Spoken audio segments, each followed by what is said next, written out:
ನರಸಿಂಹ ವಾಮನ ತನಕ ಅಲ್ಲಿ ಆಗಿದೆ. ಮತ್ಸ್ಯ ಕೂರ್ಮ ವರಾಹ ನರಸಿಂಹ ವಾಮನ. ಕಜ ಅಂದರೆ ಪರಶುರಾಮ.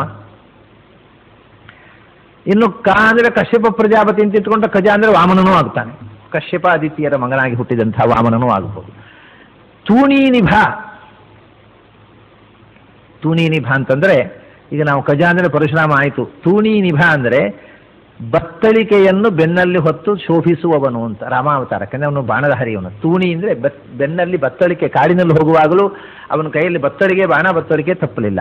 ರಾಮಾವತಾರ ಅನ್ನೋದು ಯಾವಾಗಲೂ ಧನುಸ್ಸು ಹಿಡ್ಕೊಂಡು ಶತ್ರುಗಳ ಸಂಹಾರಕ್ಕೆ ಕೃಷ್ಣಾವತಾರ ಧನುಸ್ಸನ್ನು ಬಳಸಲಿಲ್ಲ. ಪರಶುರಾಮನೂ ಕೂಡ ತೂಣಿ ನಿಭ ಹೌದು. ಅವನು ಬತ್ತಳಿಕೆಯನ್ನು ಹಿಡ್ಕೊಂಡೇ ಬಾಣ ಪ್ರಯೋಗದಿಂದಲೇ ಅವನ ಹೆಸರು ಪರಶುರಾಮ. ಆದ್ದರಿಂದ ಅವನನ್ನು ಪರಶುವಿನಿಂದಲೇ ಎಲ್ಲರನ್ನು ಸಂಹಾರ ಮಾಡದ ಅಂತ ತಿಳ್ಕೊಂಡಿದ್ದಾರೆ. ಆದರೆ 21 ಬಾರಿ ಕ್ಷತ್ರಿಯ ಸಂಹಾರ ಮಾಡುವಾಗ ಅವನು ಬಾಣಗಳಿಂದ ಶತ್ರುಗಳನ್ನು ಕೊಂದ ಅಂತ ಹೇಳ್ತಾರೆ. ಆಮೇಲೆ ನಮ್ಮ ಪರಶುರಾಮ ಕ್ಷೇತ್ರ ಅಂತ ಹೇಳ್ತೇವೆ. ಸಮುದ್ರ ಪಶ್ಚಿಮ ಘಟ್ಟದಿಂದ ಸಮುದ್ರವನ್ನ ಪಕ್ಕಕ್ಕೆ ಸರಿಸಿ ಅಲ್ಲಿ ಹೊಸ ನಾಡನ್ನು ನಿರ್ಮಿಸಿದ್ದು ಕೊಡಲಿಯನ್ನು ಬಿಸಾಡಿ ಅಂತ ಬಹಳ ಜನ ಅಂತ ಹೇಳ್ತಾರೆ. ಅದು ತಪ್ಪದು. ಯಾಕೆಂದ್ರೆ ಅಮೂಬುಚದ್ ಬಾಣಕರೇಣ ವಾದಿರಾಜರು ತೀರ್ಥ ಪ್ರಬಂಧದಲ್ಲಿ ಹೇಳ್ತಾರೆ ಬಾಣವನ್ನು ಬಿಟ್ಟ ಅಂತ.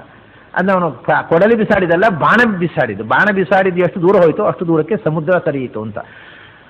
ಹಾಗಾಗಿ ಅವನು ಪರಶುರಾಮನೂ ತೂಣೀನಿಭ ಹೌದು. ಆದರೆ ವಿಶೇಷವಾಗಿ ಪರಶುರಾಮನಿಗೆ ಕೊಡಲಿಯ ಜೊತೆಗೆ ಅವನ ವಿಶೇಷಣ, ಕೃಷ್ಣನಿಗೆ ಚಕ್ರದ ಜೊತೆಗೆ ಅವನು ಧನುರ್ಬಾಣಗಳನ್ನು ಹಿಡಿದು ಯುದ್ಧ ಮಾಡಿದ್ದುಂಟು. ಆದರೆ ಅವನು ತೂಣಿಯಿಂದ ಬಾಣ ಬತ್ತಳಿಕೆಯ ಉಲ್ಲೇಖ ಕೃಷ್ಣನಿಗೆ ಕಮ್ಮಿ, ಪರಶುರಾಮನಿಗೆ ಕಮ್ಮಿ. ಅದು ವಿಶೇಷವಾಗಿ ರಾಮಚಂದ್ರ ಯಾವಾಗಲೂ ಕೈಯಲ್ಲಿ ಧನುಸ್ಸು. ರಾಮಚಂದ್ರನ ವಿಗ್ರಹ ನೋಡಿದ್ರೆ ಧನುಸ್ಸು ಮತ್ತು ಬಾಣ ಬತ್ತಳಿಕೆ. ಅದು ರಾಮಚಂದ್ರ ಬಾಣ ಬತ್ತಳಿಕೆ ಇದ್ದ ತಕ್ಷಣ ರಾಮನ ವಿಗ್ರಹ ಅಂತ ಹೇಳಿಬಿಡ್ತೇವೆ ನಾವು. ಅದನ್ನ ತೂಣೀನಿಭ ಅಂತಂದ್ರು. ಬತ್ತಳಿಕೆಯಿಂದ ಚೆನ್ನಾಗಿ ಶೋಭಿಸುವವ ಅಂದ್ರೆ ರಾಮ. ತೂಣಿ ಅಂದ್ರೆ ಬತ್ತಳಿಕೆ, ತೂಣಿ ಅಥವಾ ತೂಣೀರ ಅಂತಂತಾರೆ, ಅದು ಬತ್ತಳಿಕೆ. ಅದರಿಂದ ನಿಭ ಅಂದ್ರೆ ನಿತರಾಂಭಾತಿ, ಚೆನ್ನಾಗಿ ಶೋಭಿಸುವವ. ಇದು ರಾಮಚಂದ್ರನ ರೂಪ ಆಯಿತು. ಆಮೇಲೆ ತೂಣೀನಿಭ ಆದ್ಮೇಲೆ ರಾಮಚಂದ್ರ ರೂಪ ಆದ್ಮೇಲೆ ಪಾವನ ಅಂತಾರೆ ಕೃಷ್ಣ ರೂಪಕ್ಕೆ ಪಾವನ ಅಂತ.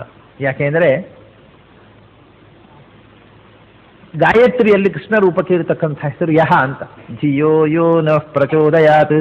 ಯಹ ಅನ್ನತಕ್ಕಂಥದ್ದು ಕೃಷ್ಣ ರೂಪದ ಅಕ್ಷರ, 8ನೇ ಅಕ್ಷರ ಯಹ ಅಂತ. ಅದೇನು ಅಂದರೆ ಯಹ ಅಂದರೆ ಎಂ ಅಂದರೆ ಜ್ಞಾಗತವು, ಜ್ಞಾನದಾನ ಮಾಡಿದಂಥ ರೂಪ ಅಂತ. ಸಮಸ್ತ ವೇದಗಳ ಸಾರಭೂತವಾದ ಗೀತೆಯನ್ನು ಅರ್ಜುನನಿಗೆ ಉಪದೇಶಿಸಿ ಸಮಸ್ತ ವೇದದ ಸಾರವನ್ನು ಉಪದೇಶ ಮಾಡಿದ ರೂಪ ಅಂತ. ಕೃಷ್ಣನ ರೂಪಕ್ಕೆ ಬಹಳ ದೊಡ್ಡ ಒಂದು ವಿಶೇಷಣ. ಗಾಯತ್ರಿ ಹೇಳುವುದು ಅವನು 18 ಅಕ್ಷೋಹಿಣಿ ಯುದ್ಧದಲ್ಲಿ ಸಂಹಾರ ಮಾಡಿದವ, ಅರ್ಜುನನಿಗೆ ಸಾರಥ್ಯ ಮಾಡಿದವ, ಗೋಪಿಕಾಸ್ತ್ರೀಯರನ್ನು ವಿಹಾರ ಮಾಡಿದವ, ಏನೂ ಹೇಳುವುದಿಲ್ಲ. ಅದು ಗೀತೆಯನ್ನು ಉಪದೇಶ ಮಾಡಿದವ ಅಂತ.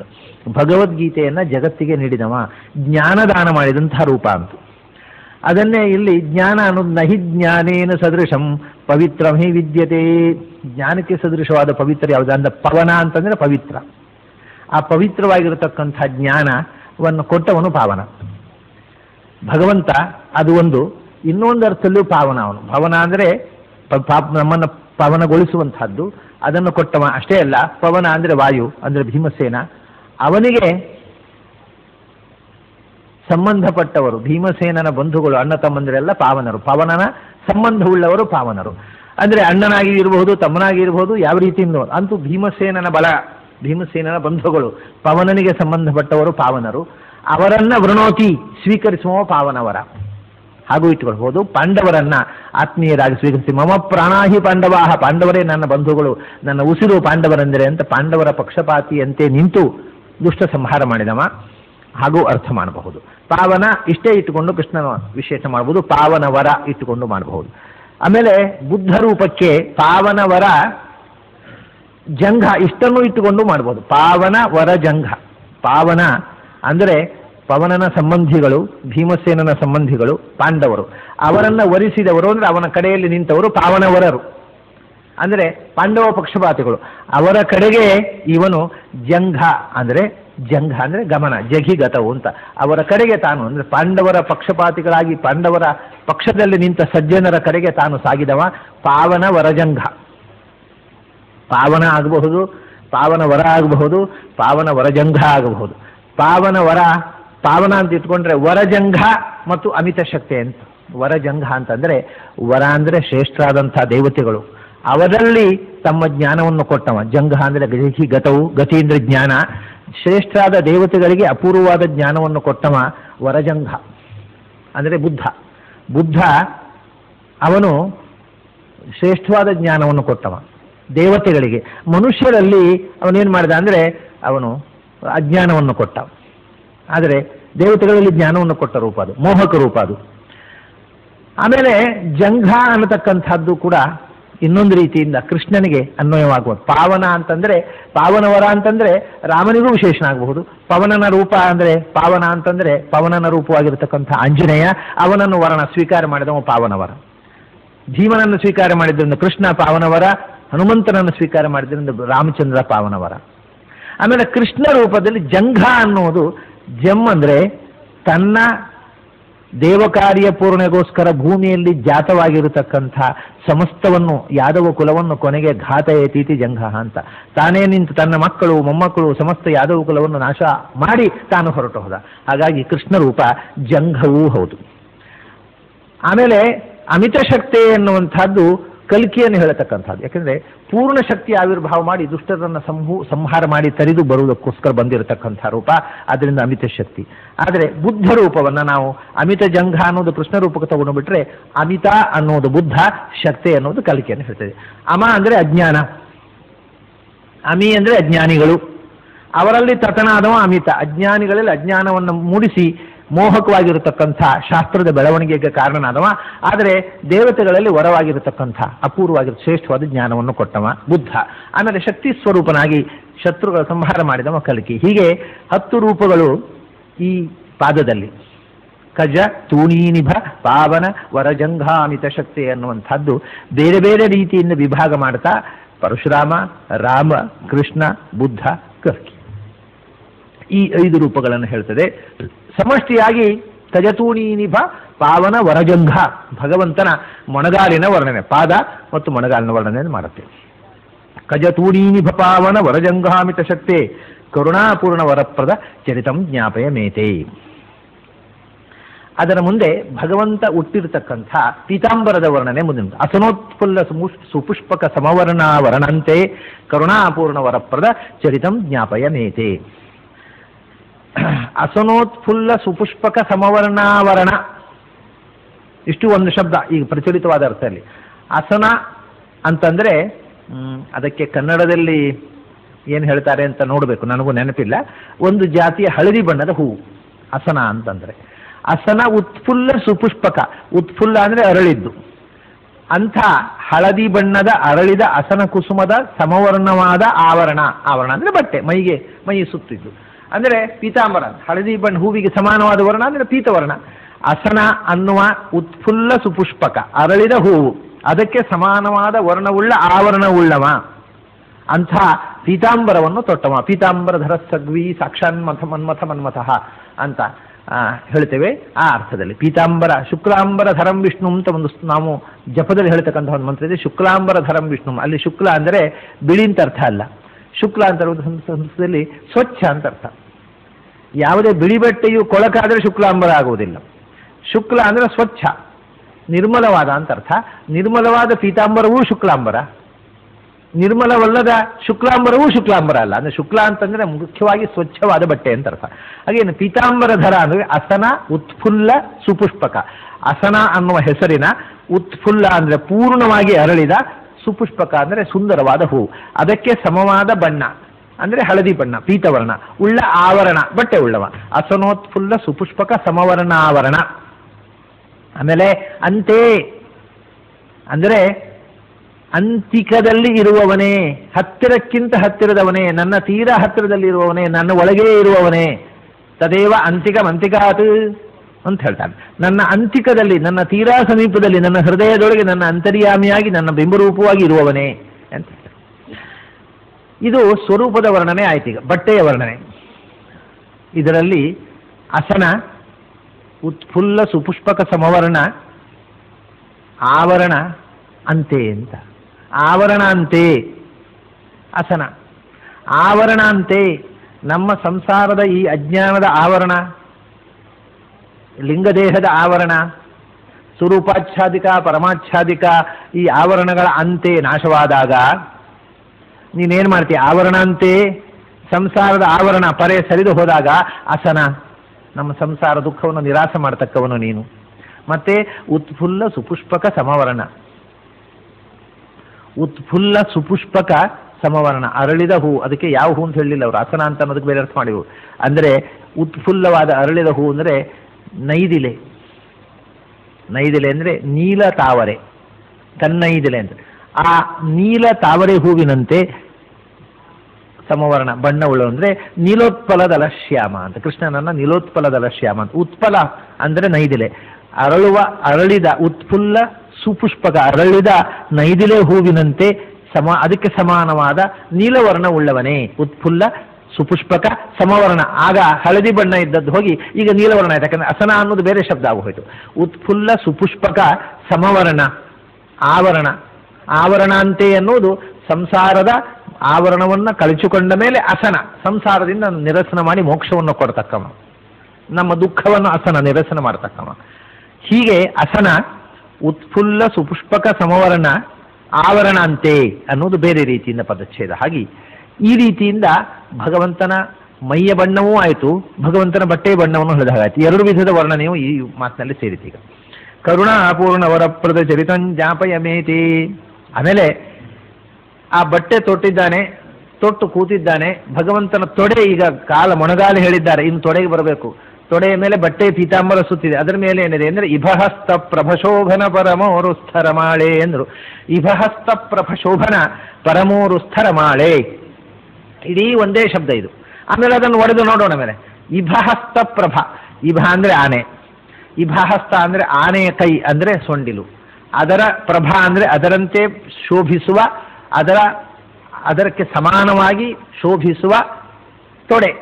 ಭಗವಂತನ ತೊಡೆ ಹೇಗಿದೆ ಅಂದರೆ ಆನೆಯ ಸೊಂಡಿಲಿನ, ಇದು ಕರಿಕರೋರು ಅಂತ ಸಾಮಾನ್ಯವಾಗಿ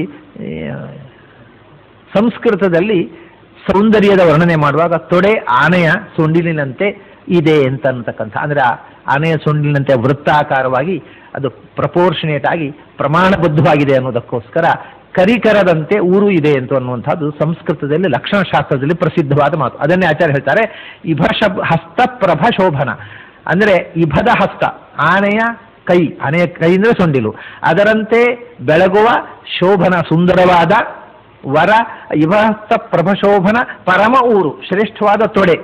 ಆ ತೊಡೆಯಲ್ಲಿ ಕುಳಿತವಳು ಯಾರು? ರಮಾಳಿ, ರಮೆ ಅನ್ನತಕ್ಕ ಗೆಳತಿ. ಆಳಿ ಅಂದರೆ ಗೆಳತಿ. ರಮೆ ಎಂಬ ಗೆಳತಿಯನ್ನ, ಬಾಳ ಗೆಳತಿಯನ್ನ ಆನೆಯ ಸೊಂಡಿಲಿನಂತೆ ಸುಂದರವಾದ ತನ್ನ ತೊಡೆಯ ಮೇಲೆ ಕೂರಿಸಿಕೊಂಡವನೇ ಅಂತ ಸಂಬೋಧನೆ ಮಾಡ್ತಾರೆ. ಅರ್ಥಾತ್ ತೊಡೆಯ ಮೇಲೆ ಪೀತಾಂಬರ, ಪೀತಾಂಬರದ ಮೇಲೆ ಲಕ್ಷ್ಮಿ ಕೂತಿದ್ದಾಳೆ, ಅವಳ ಜೊತೆಗೆ ಇವನು ಕೂತಿರತಕ್ಕಂತಹ ವಿಷ್ಣುವಿನ ಸ್ವರೂಪದ ಧ್ಯಾನ ಇದು. ಇಭಹಸ್ತ ಪ್ರಭಶೋಭನ ಪರಮ ಊರು ಸ್ಥಿತ ರಮಾಳಿ. ಆಳಿ ಅಂದರೆ ಗೆಳತಿ, ಬಾಳಗೆಳತಿ, ನಿತ್ಯ ಸಂಗಾತಿ, ರಮೆ ಅನ್ನತಕ್ಕಂಥವಳು. ಈಗ ಇದನ್ನು ನಾವು ಬೇರೆ ಮಾಡ್ಬೋದು. ಈಗ ರಮಾಳೆ ಅಂತ ಒಂದು, ರಮಾಳೆ ರಮೆ ಎಂಬ ಗೆಳತಿಯನ್ನು ಉಳ್ಳವನೇ. ಆಮೇಲೆ ಇಭಹಸ್ತ ಪ್ರಭಶೋಭನ, ಇಭಹಸ್ತ ಪ್ರಭ ಶೋಭನಪ ರಮೋರುಸ್ಥ ರಮಾಳೆ. ರಮೋರುಸ್ಥ ಅಂದರೆ ಉರುಸ್ಥಳಾದ ರಮೆ ಉಳ್ಳವನೇ, ರಮೆಯನ್ನು ಗೆಳತಿಯಾಗಿ ಉಳ್ಳವನೇ, ಅವಳನ್ನು ತೊಡೆಯಲ್ಲಿ ಕೂಡಿಸಿಕೊಂಡವನೇ. ಊರುಸ್ಥ ರಮಾ, ರಮೋರುಸ್ಥ ಆಯಿತು. ಆಮೇಲೆ ಶೋಭನಪ ಅಂದರೆ ಸಜ್ಜನರನ್ನು ಪಾಲಿಸುವವನೇ. ಯಾರು ಶೋಭನರೋ ಅಂದರೆ ಸಜ್ಜನರೋ ಅವರನ್ನು ಪಾಲಿಸುವ ಶೋಭನಪ.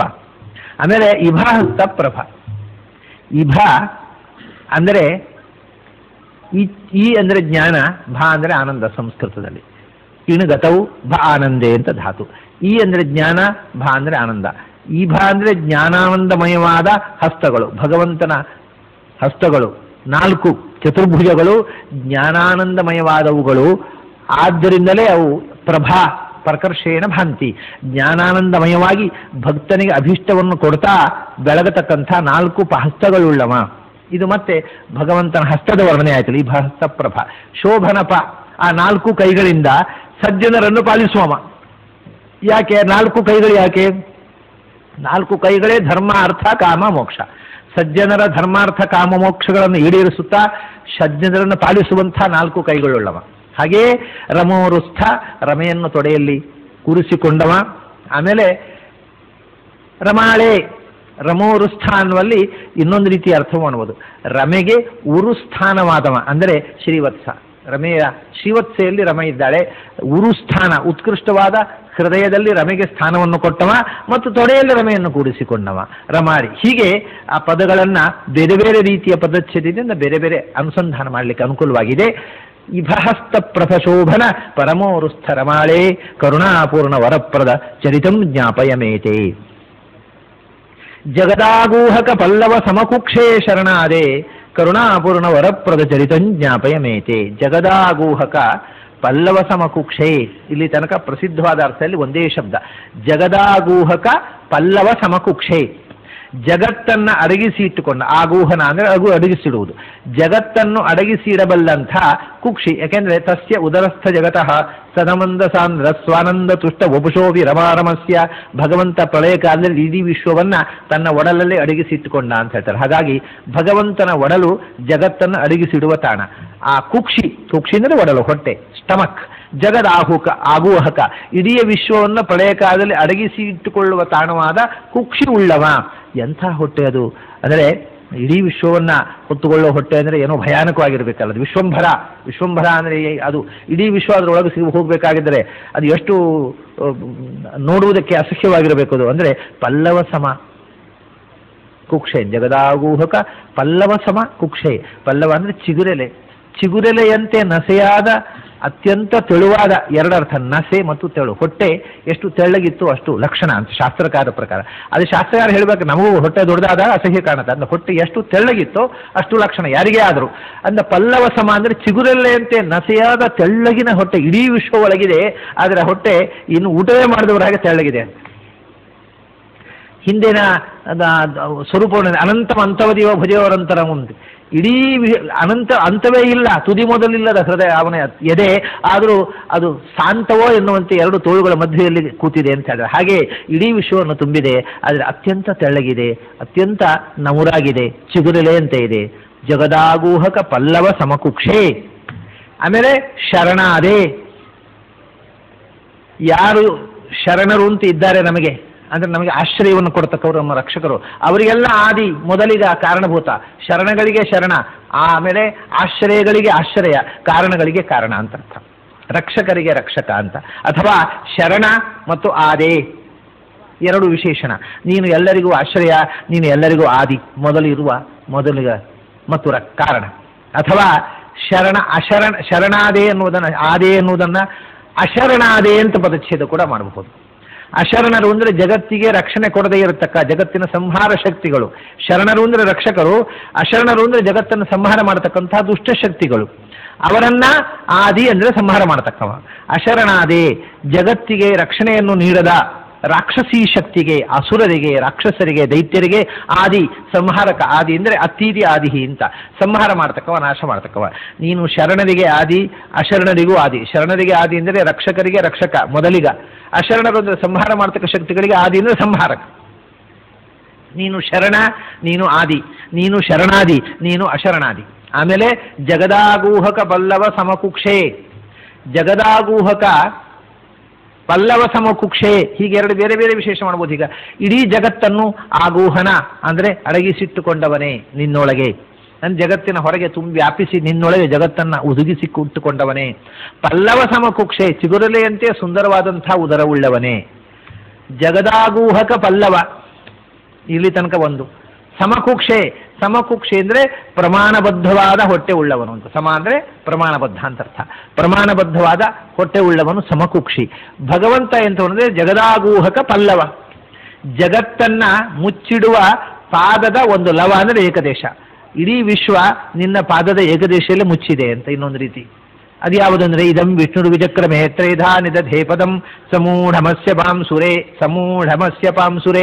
ಅಲ್ಲಿ ಏನು ಹೇಳ್ತಾರೆ ಅಂದರೆ ಇಡೀ ಬ್ರಹ್ಮಾಂಡ ಭಗವಂತನ ಕಿರುಬೆರಳ ಅಡಿಯಲ್ಲಿ ಅಡಗಿರುವ ಒಂದು ಧೂಳಿಯ ಕಣ ಅಂತ. ಹಾಗಾದರೆ ಭಗವಂತನ ಪಾದದ ಲವ ಅಂದರೆ ಪಾದದ ಏಕದೇಶ, ಪಲ್ಲವ ಅಂದರೆ ಕಿರುಬೆರಳು. ಇಡೀ ಪಾದದ ಕಿರುಬೆರಳ ಅಡಿಯಲ್ಲಿ ಬ್ರಹ್ಮಾಂಡ ಅನ್ನುವಂಥ ಈ ಅನಂತವಾದ ವಿಶ್ವ ಭಗವಂತನ ಪಾದದ ಕಿರುಬೆರಳ ಪತು ಲವ, ಪಾದದ ಏಕದೇಶ ಅಂದರೆ ಕಿರುಬೆರಳ ಅಡಿಯಲ್ಲಿ ಸಿಕ್ಕಿಕೊಂಡ ಒಂದು ಸಣ್ಣ ಧೂಳಿನ ಕಣ. ಅಂದರೆ ಜಗದಾಗೂಹಕ ಪಲ್ಲವ, ಭಗವಂತನ ಪಾದ ಅನ್ನೋದು ಭಗವಂತನ ದೇಹದ ಒಂದು ಏಕದೇಶ, ಅದರ ಬೆರಳು ಅನ್ನುವಂಥದ್ದು ಅದರ ಏಕದೇಶ, ಅದರ ಅಡಿಯಲ್ಲಿ ಸಿಕ್ಕಿದಂಥ ಒಂದು ಧೂಳಿನ ಕಣ ಇಡೀ ಬ್ರಹ್ಮಾಂಡ ಅಂದಾಗ ಭಗವಂತನ ಅನಂತತೆಯ ಚಿತ್ರಣ ನಮಗೆ ಬರಬೇಕು ಅನ್ನೋದಕ್ಕೋಸ್ಕರ ಸಮೂಢಮಸ್ಯ ಪಾಂಸುರೇ ಅಂತ ವೇದದಲ್ಲಿ ಹೀಗೆ ಹೇಳ್ತಾರೆ. ಅದನ್ನೇ ಆಚಾರ ತಗೊಂಡು ಜಗದಾಗೂಹಕ ಪಲ್ಲವ, ನಿನ್ನ ಪಾದದ ಲವ ಏಕದೇಶದಲ್ಲಿ ಜಗತ್ತನ್ನು ಮುಚ್ಚಿಡತಕ್ಕಂಥ ಒಂದು ಅಂಶ ಇದೆ ಅಂತ ಹೇಳಿದರು. ಹೀಗೆ ಜಗದಾಗೂಹಕ ಪಲ್ಲವ ಸಮಕುಕ್ಷೆ ಅಂತ ಒಂದು ರೀತಿಯಿಂದ, ಜಗದಾಗೂಹಕ ಪಲ್ಲವ ಸಮಕುಕ್ಷೆ ಅಂತ ಒಂದು, ಜಗದಾಗೂಹಕ ಪಲ್ಲವ ಸಮಕುಕ್ಷೆ ಅಂತ ಒಂದು, ಮೂರು ರೀತಿಯ ಪದಚ್ಛೇದ ಆಯಿತು. ಹಾಗೆ ಶರಣ ಆದೆ, ಶರಣಾದೆ ಮತ್ತು ಅಶರಣಾದೆ.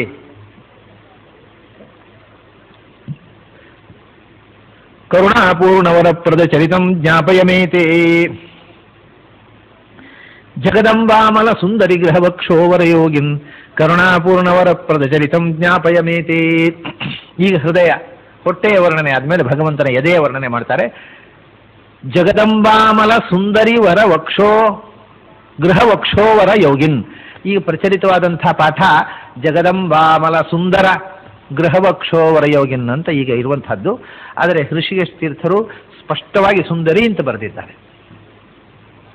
ಜಗದಂಬಾಮಲ ಸುಂದರಿ ಗೃಹ, ಜಗದಂಬಾ ಜಗತ್ತಿನ ತಾಯಿ ಅಂದರೆ ಲಕ್ಷ್ಮಿ, ಅವಳು ಅಮಲ ಸುಂದರಿ ಅಂದರೆ ನಿರ್ದುಷ್ಟವಾದ ಸೌಂದರ್ಯದ ಖಣಿ, ಸರ್ವ ಸೌಂದರ್ಯಗಳಿಂದ ಪೂರ್ಣರಾಗಿರತಕ್ಕಂಥ ರೂಪ ಲಕ್ಷ್ಮೀನಾರಾಯಣರದ್ದೇ ತಾನೆ. ದ್ವಾತ್ರಿಂಶ ಲಕ್ಷಣದಿಂದ ಸೌಂದರ್ಯ ಪೂರ್ಣವಾಗಿರೋ ಸ್ತ್ರೀ ಸೌಂದರ್ಯದ ಪರಾಕಾಷ್ಠೆ ಲಕ್ಷ್ಮಿ, ಪುರುಷ ಸೌಂದರ್ಯದ ಪರಾಕಾಷ್ಠೆ ನಾರಾಯಣ. ಯಾಕೆಂದರೆ ಒಂದು ಪುರುಷ ರೂಪದಿಂದ ಒಂದು ಸ್ತ್ರೀ ರೂಪದಿಂದ ನಮಗೆ ಕಾಣಿಸಿಕೊಳ್ಳತಕ್ಕಂಥದ್ದು. ಆದ್ದರಿಂದ ಹಾಗಾಗಿ ಸೌಂದರ್ಯದ ಅಮಲ, ನಿರ್ಮಲವಾದಂಥ ಸೌಂದರ್ಯದ ಒಂದು ಖನಿಯಾಗಿರತಕ್ಕವಳು ಜಗದಂಬೆ, ಜಗತ್ತಿನ ತಾಯಿ ಅಮಲ ಸುಂದರಿ. ನಿರ್ಮಲವಾದ ಸೌಂದರ್ಯ, ಅದು ಸ್ವಚ್ಛವಾದ ಸೌಂದರ್ಯ. ನಿರ್ಮಲವಾದ ಸೌಂದರ್ಯ ಅಂದರೆ ಇನ್ನೊಂದೇನು ಗೊತ್ತುಂಟಾ? ಬರೇ ಸೌಂದರ್ಯ ಅಂತ ಹೇಳುವ ಬದಲು ಆಚಾರ್ಯರು ಅಮಲ ಸೌಂದರ್ಯ ಅಂತಾರೆ. ಸೌಂದರ್ಯದಲ್ಲಿ ಎರಡು ಥರ ಇದೆ, ಅದು ವಿಶೇಷವಾಗಿ ಸ್ತ್ರೀ ಸೌಂದರ್ಯದಲ್ಲಿ. ಒಂದು ಸೌಂದರ್ಯ ಮಾತೃತ್ವದ ಗೌರವವನ್ನು ಹುಟ್ಟಿಸಿ ತಾಯಿಯಂತೆ ಆಕೆಯನ್ನು ಆರಾಧಿಸಬೇಕು ಅಂತ ಅನ್ನುವ ಭಾವವನ್ನು ಮೂಡಿಸುತ್ತೆ. ಇನ್ನೊಂದು ಸೌಂದರ್ಯ ಕಾಮ ಪ್ರಚೋದನೆ ಮಾಡುತ್ತೆ. ಕಾಮ ಪ್ರಚೋದನೆ ಮಾಡತಕ್ಕ ಸೌಂದರ್ಯವನ್ನು ಅಮಲ ಸೌಂದರ್ಯ ಅನ್ನೋದಿಲ್ಲ, ಅದು ಮನುಷ್ಯನ ಬುದ್ಧಿಯನ್ನು ಮೋಹಗೊಳಿಸ್ತಕ್ಕಂಥ ಸೌಂದರ್ಯ. ಯಾವ ಸೌಂದರ್ಯ ಹೆಣ್ಣನ್ನು ಕಂಡಾಗ ಮಾತೃತ್ವದ ಭಾವ ಜಾಗೃತಗೊಳಿಸಿ ಆಕೆಯನ್ನು ತಾಯಿ ಅಂತ ಗೌರವಿಸಬೇಕು ಅಂತ ಅನಿಸುತ್ತೆ, ಅದು ಅಮಲ ಸೌಂದರ್ಯ. ಹಾಗೆ ಯಾಕೆಂದರೆ ಇವಳು ಜಗದಂಬ, ಜಗತ್ತಿನ ತಾಯಿ, ಎಲ್ಲರೂ ಆಕೆಯನ್ನು ಕಂಡಾಗ ತಾಯಿಯನ್ನು ಗೌರವದಿಂದ ತಲೆಮಣಿಯುತ್ತಾರೆ, ಅಂಥ ಸೌಂದರ್ಯ ಅಂತ ಅನ್ನೋ ಅರ್ಥಕ್ಕೋಸ್ಕರ ಅಮಲ ಸುಂದರಿ ಎಂದರು. ಆಮೇಲೆ ಅಮಲ ಅಂದರೆ ರಲಯೋರ ಭೇದ ಅಂತ, ಅಮರ ಸುಂದರಿ, ಅಮರರಲ್ಲೇ ಸುಂದರಿಯಾದವಳು ಅಮಲ ಸುಂದರಿ ಅಂದರೆ ಅಮರ ಸುಂದರಿಯೂ ಹೌದು, ಅವಳು ಅಮಲ ಸುಂದರಿಯೂ ಹೌದು. ಅಂಥ ಜಗತ್ತಿನ ತಾಯಿ, ಅವಳ ಗೃಹ ವಾಸಸ್ಥಾನವಾದ ವಕ್ಷೋವರ ಶ್ರೇಷ್ಠವಾದ ಎದೆ ಉಳ್ಳವ ವಕ್ಷೋವರ ಯೋಗಿನ್. ಅಲ್ಲಿಂದ ಒಂದೇ ಶಬ್ದ ಜಗದಂಬಾಮಲ ಸುಂದರಿ, ಅಮಲ ಸುಂದರಿಯಾದ ಅಂದರೆ ದೇವತೆಗಳಿಗೂ ಕೂಡ, ದೇವತೆಗಳ ಸ್ತ್ರೀಯರಲ್ಲೂ ಹೆಚ್ಚು ಶ್ರೇಷ್ಠ ಸೌಂದರ್ಯವುಳ್ಳ, ನಿರ್ಮಲವಾದ ಮಾತೃತ್ವದ ಭಕ್ತಿಯನ್ನು ಮೂಡಿಸುವ ಸೌಂದರ್ಯದ ಕಣಿಯಾದ ಜಗತ್ತಿನ ತಾಯಿಗೆ ಗೃಹವಾಗಿರತಕ್ಕ ಆವಾಸ ಸ್ಥಾನವಾದ ಶ್ರೇಷ್ಠವಾದ ಎದೆ ಉಳ್ಳವ ವಕ್ಷೋವರ ಯೋಗಿನ್. ಅಲ್ಲಿನ ಒಂದೇ ಆಯಿತು, ಜಗದಂಬಾಮಲ ಸುಂದರಿ ಗೃಹ ವಕ್ಷೋವರ ಯೋಗಿನ್, ಒಂದೇ ವಿಶೇಷಣ ಆಯಿತು. ಈಗ ಇದನ್ನು ಬೇರೆ ಬೇರೆ ಮಾಡೋಣ. ಜಗದಂಬಾಮಲ ಸುಂದರಿ ಗೃಹ ವಕ್ಷಃ ಅಥವಾ ಗೃಹವಕ್ಷೋವರ, ಅಲ್ಲಿ ತನಕ ಒಂದು ಮಾಡ್ಬೋದು. ಗೃಹವಕ್ಷಃ ಜಗತ್ತಿನ ತಾಯಿಯಾದ ಅಮರ ಸುಂದರಿಯಾದ ಲಕ್ಷ್ಮಿಗೆ ವಾಸಸ್ಥಾನವಾದ ವಕ್ಷಸ್ಥಳ ಉಳ್ಳವನೇ, ಮತ್ತು ವರಯೋಗಿನ್ ಶ್ರೇಷ್ಠ ಯೋಗಿಯೇ, ಯತ್ರ ಯೋಗೀಶ್ವರ ಕೃಷ್ಣ, ಯೋಗೀಶ್ವರ ಅಂದರೆ ಯೋಗಿಗಳಿಗೆ ಈಶ್ವರ, ವರಯೋಗಿ ಅಂದರೆ ಯೋಗಿಗಳಿಗೆ ಶ್ರೇಷ್ಠನಾದವಂತ. ಅದರಿಂದ ವರಯೋಗಿನ್ ಅನ್ನುವುದು ಯೋಗೇಶ್ವರನಾಗಿರತಕ್ಕಂಥ ಕೃಷ್ಣನ ಸಂಬೋಧನೆ. ಜಗದಂಬಾಮಲ ಸುಂದರಿ ಗೃಹವಕ್ಷಃ, ಜಗತ್ತಿಗೆ ತಾಯಿಯಾಗಿರತಕ್ಕ ಅಮರ ಸುಂದರಿಯಾದ ಲಕ್ಷ್ಮಿಗೆ ವಾಸಸ್ಥಾನವಾದ ಎದೆ ಉಳ್ಳವನೇ, ಅಲ್ಲಿ ಒಂದು ವಕ್ಷಃ ಸಂಬೋಧನೆ, ವರಯೋಗಿಂದ ಬೇರೆ. ಆಮೇಲೆ ಅಮಲ ಸುಂದರಿ ಅಂತಕ್ಕಂಥದ್ದು ಎದೆಗೂ ವರ್ಣನೆ ಮಾಡುವುದು. ಅತ್ಯಂತ ನಿರ್ಮಲವಾದ ಸುಂದರಿ ಅಂದರೆ ಸುಂದರವಾದ ಎದೆ, ಅಲ್ಲಿಗೂ ವಿಶೇಷಣ ಮಾಡಬಹುದು. ಸುಂದರವನ್ನೇ ಸುಂದರಿ ಅಂತ ಕೂಡ ಹೇಳ್ತಾರೆ. ಸಂಸ್ಕೃತದಲ್ಲಿ ಒಂದು ನಿಯಮ ಇದೆ, ತೃತೀಯೋ ಅತಿಶಯ ಅಂತ, ಮೂರನೇ ಅಕ್ಷರವನ್ನು ಆಧಿಕ್ಯ ಅನ್ನೋ ಅರ್ಥದಲ್ಲಿ ಹೇಳಬೇಕು ಅಂತ. ಸುಂದರ ಅಂತ ಅನ್ನೋದಕ್ಕೆ ಏನರ್ಥವೋ ಆ ಈ ಅದರ ಮೂರನೇ ಅಕ್ಷರಕ್ಕೆ ಅಧಿಕ ಸುಂದರ. ಹಾಗಾದರೆ ಸುಂದರಿ ಅಂದರೆ ಅಧಿಕ ಸುಂದರವಾಗಿರತಕ್ಕಂಥ ವಕ್ಷಸ್ಸು ಅಂತ ಅದನ್ನು ಎದೆಗೆ ಕೂಡ ವಿಶೇಷಣ ಮಾಡಬಹುದು. ಜಗದಂಬ ಅಮಲ ಸುಂದರಿ ಗೃಹವಕ್ಷೋ, ಜಗದಂಬ ಬೇರೆ, ಅಮಲ ಸುಂದರಿ ಗೃಹ ವಕ್ಷ, ಅಮಲ ಸುಂದರಿಯಾಗಿರತಕ್ಕಂಥ ಲಕ್ಷ್ಮಿಯ ಆವಾಸ ಸ್ಥಾನವಾದ ವಕ್ಷಸ್ಥಳ ಉಳ್ಳವ ಅಮಲ ಸುಂದರಿ ಗೃಹ ವಕ್ಷ. ಮತ್ತೆ ಭಗವಂತರಿಗೆ ಇನ್ನೊಂದು ಸಂಬೋಧನೆ ಜಗದಂಬ ಅಂತ.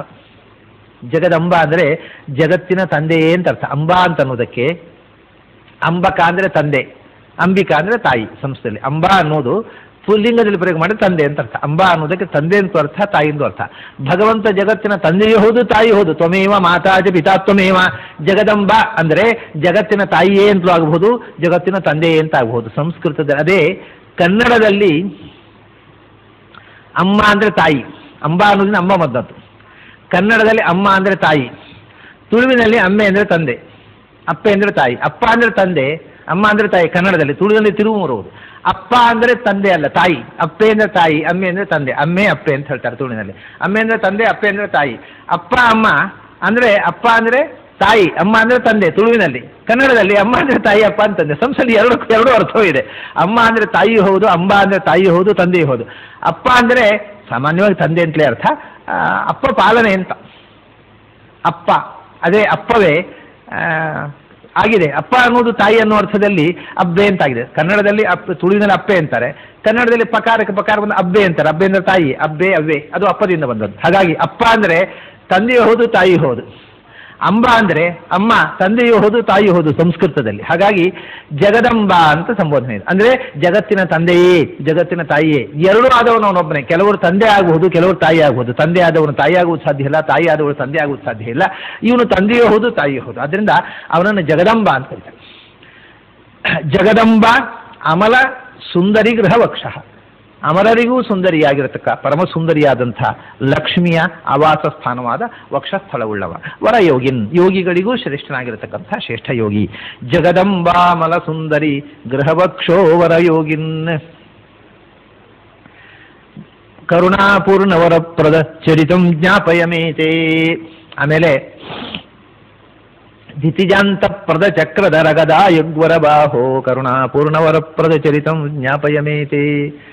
ಎದೆಯ ವರ್ಣನೆ ಆದಮೇಲೆ ಭಗವಂತನ ತೋಳುಗಳ ವರ್ಣನೆ ಮಾಡ್ತಾರೆ. ದಿತಿಜಾಂತ ಪ್ರದ ಇದು ಇಡೀ ಒಂದು ಪೂರ್ವಾರ್ಧ ಪೂರ್ತಿ ಒಂದೇ ನಾಮವಾಗಿ ಅರ್ಥ ಮಾಡುವಂಥದ್ದು ಪ್ರಸಿದ್ಧವಾದು. ದಿತಿಜಾಂತ ಪ್ರದ, ದಿತಿಜರು ಅಂದರೆ ದೈತ್ಯರು, ಅವರಿಗೆ ಅಂತ ಅಂದರೆ ನಾಶವನ್ನು, ಪ್ರದ ಕೊಡುವಂಥದ್ದು, ನಾಶಪ್ರದವಾದ. ದಿತಿಜಾಂತ ಪ್ರದ, ದೈತ್ಯರನ್ನು ನಾಶ ಮಾಡತಕ್ಕ ಯಾವುದು? ದಿತಿಜಾಂತ ಪ್ರದ ಚಕ್ರ ದರ ಗದಾ ಯುಗ್ವರ ಬಾಹೋ. ಅಂಥ ಚಕ್ರ ದರ ಗದಾ, ಚಕ್ರ ಶಂಖ ಮತ್ತು ಗದೆ. ಇಲ್ಲಿ ದೈತ್ಯ ಸಂಹಾರಕವಾದ ಆಯುಧವನ್ನು ಹೇಳಿದ್ದರಿಂದ ಪದ್ಮವನ್ನು ಹೇಳಲಿಲ್ಲ. ಪದ್ಮದಿಂದ ಸಂಹಾರ ಮಾಡುವುದಿಲ್ಲ, ಶಂಖದಿಂದ ಸಂಹಾರ ಮಾಡ್ತಾರೆ ಏನೋ ಅಂತ ನೀವು ಕೇಳ್ಬೋದು. ಶಂಖವು ಶತ್ರು ಸಂಹಾರಕವೇ. ಯಾಕೆಂದರೆ ಶಂಖನಾದದಿಂದಲೇ ದೈತ್ಯರ ಎದೆ ಒಡೆದು ಹೋಯಿತು, ದೈತ್ಯ ಸ್ತ್ರೀಯರ ಗರ್ಭ ನಿರ್ಭೇದ ಆಯಿತು ಅಂತ ಶಂಖಂ ಚಂದ್ರಾರ್ಕ ದೈವತ್ಯಂನಲ್ಲಿ. ಅದರಿಂದ ಶಂಖದ ನಾದ ಅನ್ನುವುದೇ ದೈತ್ಯರ ನಾಶಕ್ಕೆ ಕಾರಣ. ಅದು ಓಂಕಾರದ ನಾದ, ದೇವತೆಗಳಿಗೆ ಸಂತೋಷ ಕೊಡ್ತಕ್ಕಂಥದ್ದು, ಆಸುರಿ ಶಕ್ತಿಗಳಿಗೆ ದುಃಖವನ್ನು ಕೊಡ್ತಕ್ಕಂಥದ್ದು. ಯಾವ ಮನೆಯಲ್ಲಿ ಶಂಖನಾದ ಕೇಳುತ್ತೆ, ಆ ಶಂಖನಾದ ಮನೆಯ ಕಾಂಪೌಂಡಿನ ಎಷ್ಟು ಸುತ್ತು ಕೇಳುತ್ತೋ ಅಷ್ಟು ದೂರದಲ್ಲಿ ರಾತ್ರಿ ಹೊತ್ತು ಭೂತಪ್ರೇತಗಳು ಸಂಚರಿಸುವುದಿಲ್ಲ ಅನ್ನೋದಕ್ಕೋಸ್ಕರ ಸಂಜೆ ಹೊತ್ತು ಶಂಖ ಊದುವ ಸಂಪ್ರದಾಯ ನಮ್ಮಲ್ಲಿ. ಅದರಿಂದ ಅದು ಅಸುರರಿಗೆ ಎದೆ ನಡುಗಿಸುವಂಥ ನಾದ. ಅದನ್ನು ಶಂಖವು ಅಸುರ ಸಂಹಾರಕ. ದಿತಿಜಾಂತ ಪ್ರದ ಚಕ್ರ ದರ ಗದಾ ಯುಕ್. ಚಕ್ರ ದರ, ದರ ಅಂದರೆ ಶಂಖ, ಚಕ್ರ ಶಂಖ ಗದೆಗಳನ್ನು, ಶತ್ರುಗಳನ್ನು, ದೈತ್ಯರನ್ನು ಸಂಹಾರ ಮಾಡತಕ್ಕ ಚಕ್ರಶಂಖ ಗದೆಗಳನ್ನು ಕೈಯಲ್ಲಿ ಹಿಡಿದವ. ಪದ್ಮವನ್ನು ಬಿಟ್ಟರು, ಯಾಕೆಂದರೆ ಅದು ದಿತಿಜಾಂತ ಪ್ರದ ಅಲ್ಲ. ಅಂಥ ವರಬಾಹೋ, ಶ್ರೇಷ್ಠವಾದಂಥ ತೋಳುಗಳುಳ್ಳವನೇ. ದಿತಿಜಾಂತ ಪ್ರದ ಚಕ್ರ ದರಗದಾಯುಗ್ವರಬಾಹೋ. ದಿತಿಜಾಂತ ಪ್ರದ ಚಕ್ರ, ಇಲ್ಲಿಗೆ ನಿಲ್ಲಿಸಬಹುದು ಬೇಕಾದರೆ. ದಿತಿಜಾಂತ ಪ್ರದ ಚಕ್ರ, ದೈತ್ಯರ ನಾಶವನ್ನು ಮಾಡತಕ್ಕಂಥ ಚಕ್ರವನ್ನು ಧರಿಸಿದವನೇ. ಅಥವಾ ದಿತಿಜಾಂತಪ್ರದವಾದ ಚಕ್ರದಿಂದ ಏನು ಮಾಡ್ತಾನೆ? ದರ, ದರ ಅಂದರೆ ವಿದಾರಣ, ಶತ್ರುಗಳನ್ನು ಸಂಹಾರ ಮಾಡ್ತಕ್ಕಂಥ ದಿತಿಜಾಂತಪ್ರದ ಚಕ್ರದರ. ಅಥವಾ ದಿತಿಜಾಂತಪ್ರದ ಚಕ್ರಧರ ಗದಾಯುಗ್ವರಬಾಹೋ, ಚಕ್ರ ಶಂಖ ಗದಗಳನ್ನು ತೊಟ್ಟ ತೋಳುಗಳುಳ್ಳವನೇ. ಎಂಥವನು ನೀನು? ದಿತಿಜಾಂತಪ್ರದ, ದೈತ್ಯರ ನಾಶವನ್ನು ಮಾಡ್ತಕ್ಕವ. ಅಥವಾ ದಿತಿಜಾಂತ ಅಂದರೆ ದೈತ್ಯರನ್ನು ಸಂಹಾರ ಮಾಡ್ತಕ್ಕವನೇ. ಪ್ರದ, ಅಭೀಷ್ಟವನ್ನು ಪ್ರದಾನ ಮಾಡ್ತಕ್ಕವನೇ. ಅದರಿಂದ ಶತ್ರು ಸಂಹಾರ ಮಾತ್ರವಲ್ಲ, ಚಕ್ರ ಅನ್ನೋದು ಧರ್ಮಚಕ್ರವೂ ಹೌದು. ಶತ್ರು ಸಂಹಾರ ಮಾಡ್ತಕ್ಕವನು, ಅಭೀಷ್ಟ ಪ್ರದಾನ ಮಾಡ್ತಕ್ಕಂಥವನು ಚಕ್ರ ಶಂಖ ಗದಾಪತಿ. ಯಾಕೆಂದರೆ ಚಕ್ರ ಅನ್ನೋದು ಧರ್ಮ, ಶಂಖ ಅನ್ನೋದು ಅರ್ಥ, ಗದಾ ಅನ್ನೋದು ಕಾಮ, ಪದ್ಮ ಅನ್ನೋದು ಮೋಕ್ಷ. ಅದರಿಂದ ಇಷ್ಟು ಅಭೀಷ್ಟಪ್ರದವೂ ಹೌದದು. ದಿತಿಜರ ಅಂತವನ್ನು ಸಂಹಾರ ಮಾಡತಕ್ಕಂಥದ್ದು ಹೌದು, ಅಭೀಷ್ಟವನ್ನು ಕೊಡತಕ್ಕಂಥದ್ದು ಹೌದು. ದಿತಿಜಾಂತಪ್ರದ ಚಕ್ರದಿಂದ ಶತ್ರುಗಳನ್ನು ಧಾರಣೆ ಮಾಡತಕ್ಕವ, ಚಕ್ರಧರ ಗದಾ ಯುಕ್, ಚಕ್ರ ಶಂಖ ಗದಗಳನ್ನು ಧರಿಸಿದ ಶ್ರೇಷ್ಠವಾದ ಬಾಹು ಉಳ್ಳವನು. ಹೀಗೆ ದಿತಿಜಾಂತ ಪ್ರದ ಚಕ್ರಧರ ಗದಾಯುಗ್ ವರಬಾಹೋ ಕರುಣಾಪೂರ್ಣ ವರಪ್ರದ ಚರಿತಂ ಜ್ಞಾಪಯಮೇತೆ. ನಿಖಿಲಾಘೌಘ ವಿನಾಶಕ ಪರಸೌಖ್ಯಪ್ರದ ದೃಷ್ಟೇ ಕರುಣಾಪೂರ್ಣ ವರಪ್ರದ ಚರಿತಂ ಜ್ಞಾಪಯಮೇತೆ. ನಿಖಿಲ ಅಘೌಘ ವಿನಾಶಕ, ಸಮಸ್ತ ಅಘ ಅಂದರೆ ಪಾಪ, ನಾವು ಮಾಡಿರ್ತಕ್ಕ ಸಮಸ್ತ ಪಾಪಗಳ, ಓಘ ಅಂದರೆ ಸಮೂಹ, ಅವುಗಳನ್ನು ನಾಶ ಮಾಡತಕ್ಕವ ಅಂತ. ನಾವು ಮಾಡಿರತಕ್ಕ ಸಮಸ್ತ ಪಾಪಗಳ ಸಮೂಹವನ್ನು ಸಂಹಾರ ಮಾಡತಕ್ಕಂಥ ಶಕ್ತಿ ಭಗವಂತನಿಗೆ ಒಬ್ಬನಿಗೆ ಇರುವುದು. ಅದರಿಂದ ಅವನು ನಿಖಿಲ ಅಘೌಘ ವಿನಾಶಕ ಮತ್ತು ವಿನಾಶಕವಾದ ಒಂದೇ ಶಬ್ದ, ನಿಖಿಲ ಅಘೌಘಗಳನ್ನು ಪರಿಹಾರ ಮಾಡತಕ್ಕಂಥದ್ದು ಮತ್ತು ಪರಸೌಖ್ಯಪ್ರದ, ಪರಸೌಖ್ಯ ಮುಕ್ತಿಯ ನಿತ್ಯರು ಆನಂದವನ್ನು ನಿಜಾನಂದವನ್ನು ಕೊಡತಕ್ಕಂಥದ್ದು ಯಾವುದು ಅಂದರೆ ಭಗವಂತನ ಕೃಪಾದೃಷ್ಟಿ ಎಂದರು. ದೃಷ್ಟಿ ಅದು ನಿಖಿಲಾಘೌಘ ವಿನಾಶಕ, ಎಲ್ಲ ಪಾಪಗಳನ್ನು ಸಂಸಾರಕ್ಕೆ ಕಾರಣವಾದ ಸಮಸ್ತ ಪಾಪಗಳನ್ನು ನಾಶ ಮಾಡಿ ಪೂರ್ಣ ಆನಂದವನ್ನು, ಮೋಕ್ಷದ ಪೂರ್ಣಾನಂದವನ್ನು ಕೊಡತಕ್ಕ ದೃಷ್ಟಿ ಉಳ್ಳವನು ಭಗವಂತ. ಕಣ್ತೆರೆದು ನೋಡಿಬಿಟ್ರೆ ಸಾಕು, ಎಲ್ಲ ಪಾಪಗಳು ಪರಿಹಾರ ಮತ್ತು ನಿತ್ಯಾನಂದದ ಆವಿರ್ಭಾವ ಅಂತ. ಪರಸೌಖ್ಯಪ್ರದ ದೃಷ್ಟೇ ಇದು ಒಂದು. ಇದನ್ನು ಬೇರೆ ಮಾಡಬಹುದು. ಈಗ ದೃಷ್ಟೇ ಅಂತ ಬೇರೆ. ದೃಷ್ಟೇ ಅಂದರೆ ಭಗವತಿ ದೃಷ್ಟೇ ಸತಿ, ಭಗವಂತ ದೃಷ್ಟ ಅಂದರೆ ದರ್ಶನ. ಭಗವಂತನ ದರ್ಶನವಾದಾಗ, ಸಾಕ್ಷಾತ್ಕಾರವಾದಾಗ ಏನಾಗತ್ತೆ, ಅವನು ನಿಖಿಲಾಘೌಘ ವಿನಾಶಕ, ಸಮಸ್ತ ಪಾಪಗಳನ್ನು ಪರಿಹರಿಸುತ್ತಾನೆ ಮತ್ತು ಪರಸೌಖ್ಯಪ್ರದ ಪೂರ್ಣ ಆನಂದವನ್ನು ಕೊಡುತ್ತಾನೆ. ಯಾವಾಗ ದೃಷ್ಟೇ, ತಸ್ಮಿನ್ ದೃಷ್ಟೇ ಪರಾವರೇ ಭಿದ್ಯತೆ ಹೃದಯ ಗ್ರಂಥಿ ಛಿದ್ಯಂತೆ ಸರ್ವ ಸಂಶಯಾ ಕ್ಷೀಯಂತೆ ಚಾಸ್ಯ ಕರ್ಮಾಣಿ ತಸ್ಮಿನ್ ದೃಷ್ಟೇ ಅಖಿಲ ಪರಾವರೇ ದೃಷ್ಟೇ ಅನ್ನೋತಕ್ಕಂಥದ್ದು ವೇದದಲ್ಲಿ ಬಂದಿರತಕ್ಕಂಥದ್ದು. ಭಗವಂತನು ದೃಷ್ಟನಾದಾಗ, ಯಾರ ದರ್ಶನವಾದಾಗ ಎಲ್ಲ ಪಾಪಗಳು ಪರಿಹಾರವಾಗಿ ನಿತ್ಯಾನಂದ ಅಭಿವ್ಯಕ್ತವಾಗುತ್ತೋ ಅಂಥವನು ತ್ವಯಿ ದೃಷ್ಟೇ, ನಿನ್ನ ದರ್ಶನವಾದಾಗ ನೀನು ನಿಖಿಲಾಘೌಘ ವಿನಾಶಕ ಮತ್ತು ಪರಸೌಖ್ಯಪ್ರದ. ಈಗ ಮೊದಲು ಕಣ್ಣಿನ ವರ್ಣನೆಯಾಗಿದ್ದಾಗ ನಿಖಿಲಾಘೌಘ ವಿನಾಶಕ ಪರಸೌಖ್ಯಪ್ರದವಾದ ದೃಷ್ಟಿ ಉಳ್ಳವಂತ ಒಂದೇ ಶಬ್ದ ಆಯಿತು. ಈಗ 3 ಶಬ್ದ ಆಯಿತು. ದೃಷ್ಟೇ, ಭಗವಂತನ ಸಾಕ್ಷಾತ್ಕಾರವಾದಾಗ ಅವನು ನಿಖಿಲಾಘೌಘ ವಿನಾಶಕ, ಎಲ್ಲ ಪಾಪಗಳನ್ನು ಪರಿಹರಿಸುವವ ಮತ್ತು ಪರಸೌಖ್ಯಪ್ರದ ಪೂರ್ಣಾನಂದವನ್ನು ಕೊಡ್ತಕ್ಕವ. ಹೀಗೆ ಭಗವಂತನ ಪಾದದಿಂದ ಕಣ್ಣಿನ ತನಕ ಬಿಟ್ಟು ಹೋಯ್ತಾ ಮುಖದ ಪರಮಜ್ಞಾನ ಮಹಾನಿಧಿ ವದನ ಶ್ರೀರಮಣ ಎಂದು ಆಯುಧಗಳ ವರ್ಣನೆ ಆದಮೇಲೆ ಮುಖದ ವರ್ಣನೆ, ಮುಖದಲ್ಲಿ ಕಣ್ಣಿನ ವರ್ಣನೆ ಇದೆ. ಒಂದು ಲೈನ್, ಪರಮಜ್ಞಾನ ಮಹಾನಿಧಿ ವದನ ಶ್ರೀರಮಣೆಂದು. ಅವನ ಮುಖ ಹೇಗಿದೆ ಅಂದರೆ ಪರಮಜ್ಞಾನ ಮಹಾನಿಧಿ, ಎಲ್ಲ ಜ್ಞಾನಗಳ ಒಂದು ನಿಧಿ, ಕೊಪ್ಪರಿಗೆ ಅದು. ಪರಮಜ್ಞಾನ ಶ್ರೇಷ್ಠವಾದ ಎಲ್ಲ ಜ್ಞಾನಗಳಿಗೆ ಮಹಾನಿಧಿ, ಶ್ರೇಷ್ಠವಾದ ನಿಧಾನ ಸ್ಥಾನ, ಕೊಪ್ಪರಿಗೆ ನೆಲೆಮನೆಯಾಗಿರತಕ್ಕ ವದನ ಅನ್ನತಕ್ಕಂಥ ಶ್ರೀರಮಣ ಇಂದು ಅಂತ. ವದನ ಅನ್ನುವ ಚಂದ್ರ, ಅದು ಎಂಥ ಚಂದ್ರ ಅಂದರೆ ಶ್ರೀರಮಣ, ಲಕ್ಷ್ಮಿಗೆ ಆನಂದವನ್ನು ಕೊಡ್ತಕ್ಕ ಚಂದ್ರ ಅಂತ.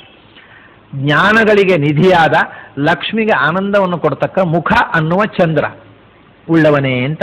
ಇದು ಒಂದೇ ಅದು, ಪರಮಜ್ಞಾನ ಮಹಾನಿಧಿ ವದನ ಶ್ರೀರಮಣೆಂದು. ಇದನ್ನು ಬೇರೆ ಬೇರೆ ಮಾಡೋಣ. ಈಗ ಪರಮಜ್ಞಾನ ಮಹಾನಿಧಿ ವದನ, ಪರಮಜ್ಞಾನಕ್ಕೆ ನಿಧಿಯಾದ ಮುಖವುಳ್ಳವ, ಸಮಸ್ತ ಜ್ಞಾನಗಳ ನೆಲೆಯಾದ ವದನಾರವಿಂದ ಉಳ್ಳವ, ಅದಾಯಿತು. ಶ್ರೀರಮಣ ಅನ್ನೋದು ಬೇರೆ, ಲಕ್ಷ್ಮೀಯ ರಮಣನೆ. ಮತ್ತು ಇಂದೋ ಅನ್ನೋದು ಒಂದು ಸಂಬೋಧನೆ. ಇಂದೋ ಅಂದರೆ ಇಂದುಹು ಇಷ್ಟಪ್ರಧಾನಾತ್ ಸಹ ಅಂತ ಆಚಾರ್ಯರು ಉಪನಿಷದ್ ಭಾಷ್ಯದಲ್ಲಿ ಇದಕ್ಕೆ ಹೀಗೆ ಅರ್ಥ ಬರೆದಿದ್ದಾರೆ. ಇಂದು ಅಂದರೆ ಭಗವಂತನಿಗೆ ಹೆಸರು. ಇಂದ್ರ ಎಂದೋ ಪರಿಸವ ಅಂತ ಪೌಮಾನದಲ್ಲಿ ಬರ್ತದೆ. ಇಂದು ಅಂತ ದೇವರಿಗೆ ಸಂಬೋಧನೆ. ಅದಕ್ಕೇನು ಅರ್ಥ ಬರೀತಾರೆ ಆಚಾರ್ಯ ಅಂದರೆ ಇಂದು ಅಂತ ದೇವರಿಗೆ ಹೆಸರಂತೆ. ಯಾಕೆ ಇಂದು ಅಂದರೆ ಇಂ ಅಂದರೆ ನಮ್ಮ ಅಭೀಷ್ಟವನ್ನು, ದು ಅಂದರೆ ಕೊಡುವವ ಅಂತ. ಅದನ್ನು ಸರ್ವಾಭೀಷ್ಟಪ್ರದನೆ ಅಂತ ಅರ್ಥ ಇಂದೋ ಅಂದರೆ. ಅವನು ಇಂದು, ಅವನು ಶ್ರೀರಮಣ, ಲಕ್ಷ್ಮಿಗೆ ಆನಂದವನ್ನು ಕೊಟ್ಟವ, ಪರಮಜ್ಞಾನ ಮಹಾನಿಧಿ ವದನ. ಪರಮಜ್ಞಾನ ಮಹಾನಿಧಿವತ್ ಅನಶ್ರೀರಮಣೆಂದು ಇನ್ನೊಂದು ರೀತಿ ಪದಚ್ಛೇದ ಇದು. ಅನಶ್ರೀ, ಅನ ಅಂದರೆ ಪ್ರಾಣದೇವರು, ಶ್ರೀ ಅಂದರೆ ಲಕ್ಷ್ಮಿ. ಪ್ರಾಣದೇವರಿಗೂ ಶ್ರೀ ಪ್ರಾಣನಾಥಾಯ ನಮಸ್ಕರೋಮಿ ಅಂತ ಮಧ್ವದಲ್ಲಿ ನಾರಾಯಣ ಪಂಡಿತಾಚಾರ್ಯ ಹೇಳಿದಾಗೆ ಅನನಿಗೆ ಶ್ರೀಗೆ ಆನಂದವನ್ನು ಕೊಡ್ತಕ್ಕವ ಅನಶ್ರೀರಮಣ, ಇಷ್ಟಪ್ರದಾನವನ್ನು ಮಾಡ್ತಕ್ಕವ ಇಂದು. ಅನಶ್ರೀರಮಣ ಇಂದು. ಪರಮಜ್ಞಾನ ಪೂರ್ಣಜ್ಞಾನ ಸ್ವರೂಪ ಮತ್ತು ಮಹಾನಿಧಿವತ್ ಜ್ಞಾನಿಗಳಿಗೆ, ಪರಮಜ್ಞಾನಿಗಳಿಗೆ ಇವನು ಎಂಥವನು ಅಂದರೆ ಮಹಾನಿಧಿವತ್, ದೇವತೆಗಳಿಗೆ ಜ್ಞಾನಿಗಳಿಗೆ ಇವನು ದೊಡ್ಡ ಕೊಪ್ಪರಿಗೆಯಂತೆ. ಮಹಾನಿಧಿವತ್, ಮಹಾನಿಧಿವತ್, ಮಹಾನಿಧಿ ಅಂದರೆ ದೊಡ್ಡ ಕೊಪ್ಪರಿಗೆ. ಭಗವಂತ ಜ್ಞಾನಿಗಳಿಗೆ ಒಂದು ದೊಡ್ಡ ಕೊಪ್ಪರಿಗೆ ಎಂತೆ. ಅದೇ ಕೊಪ್ಪರಿಗೆ, ಬೇರೆ ಕೊಪ್ಪರಿಗೆ, ದುಡ್ಡಿನ ರಾಶಿಯ ಕೊಪ್ಪರಿಗೆ ಸಿಕ್ಕಿದರೆ ಜ್ಞಾನಿಗಳಿಗೆ ಇಷ್ಟು ಸಂತೋಷ ಆಗುವುದಿಲ್ಲ. ಮಹಾನಿಧಿಯಂತೆ ಜ್ಞಾನಿಗಳಿಗೆ ಇರತಕ್ಕವನೇ, ಪರಮಜ್ಞಾನ ಸ್ವರೂಪನೇ, ಅನಶ್ರೀರಮಣ, ಪ್ರಾಣದೇವರಿಗೂ ಲಕ್ಷ್ಮಿಗೂ ರಮಣನೇ ಮತ್ತು ಇಂದೋ ಇಷ್ಟಪ್ರದನಾಗಿರತಕ್ಕಂಥ ಭಗವಂತನೇ ಕರುಣಾಪೂರ್ಣ ವರಪ್ರದ ಚರಿತಂ ಜ್ಞಾಪಯ ಮೇತೆ. ಆಮೇಲೆ ಲೈನನ್ನು ನಾವು ನೋಡಿದ್ದೇವೆ ಈಗಲೇ. ನಿಖಿಲ ಘೌಗ ವಿನಾಶಕ ಪರಸೌಖ್ಯ ಪ್ರದದೃಷ್ಟೇ ಕರುಣಾಪೂರ್ಣ ವರಪ್ರದ ಚರಿತಂ ಜ್ಞಾಪಯ ಮೇತೆ. ಈ 11 ಪದ್ಯಗಳಲ್ಲಿ ಭಗವಂತನ ಪಾದದಿಂದ ಶಿರಸ್ಸಿನ ತನಕದ ಒಂದು ವರ್ಣನೆಯನ್ನು ನಮ್ಮ ಮುಂದೆ ಇಟ್ಟು, ಆ ವರ್ಣನೆಯ ಮೂಲಕ ಬೇರೆ ಬೇರೆ ಭಗವಂತನ ಗುಣಗಳ ಅನುಸಂಧಾನಕ್ಕೆ ಅನುಕೂಲವಾಗುವಂತೆ ಪದಗಳನ್ನು ಹೇಗೆ ಒಡೆದರೆ ಹಾಗೆ ತೆರೆದುಕೊಳ್ಳುವ ಪದಗಳ ಸಮುದಾಯದಿಂದ ಭಗವಂತನ ರೂಪದ ಚಿತ್ರವನ್ನು ನಮ್ಮ ಕಣ್ಮುಂದೆ ತೆರೆದಿಟ್ಟು ಆಚಾರ್ಯರು ಉಪಸಂಹಾರ ಮಾಡ್ತಾರೆ. ಪರಮಾನಂದ ಸುತೀರ್ಥಸು ಮುನಿರಾಜೋ ಹರಿಗಾಥಾಂ ಕೃತವಾನ್ ನಿತ್ಯಚಿದಾತ್ಮಕ ಪರಮಾನಂದ ಪದೈಷಿನ್. ಇದನ್ನ ಆಚಾರ್ಯರು ಹೇಳ್ತಾರೆ, ನಾನು ಇದನ್ನ ರಚನೆ ಮಾಡಿದೆ. ಪರಮಾನಂದ ಯಾರು ಅಂದ್ರೆ ತನ್ನ ಮುಂದೆ ಹೇಳ್ತಾರೆ, ಪರಮಾನಂದ ಸುತೀರ್ಥ ಸುಮುನಿರಾಜ ಅಂತ. 2 ಕಡೆ ಸುಹರ್ತ. ಪರಮಾನಂದ ಸುತೀರ್ಥ ಸುಮುನಿರಾಜ ಅಂತ. ಪರಮಾನಂದ ಸುತೀರ್ಥ, ಪರಮಾನಂದ ಆನಂದ ತೀರ್ಥ ಅಂತ ಅವ್ರಿಗೆ ಹೆಸರು.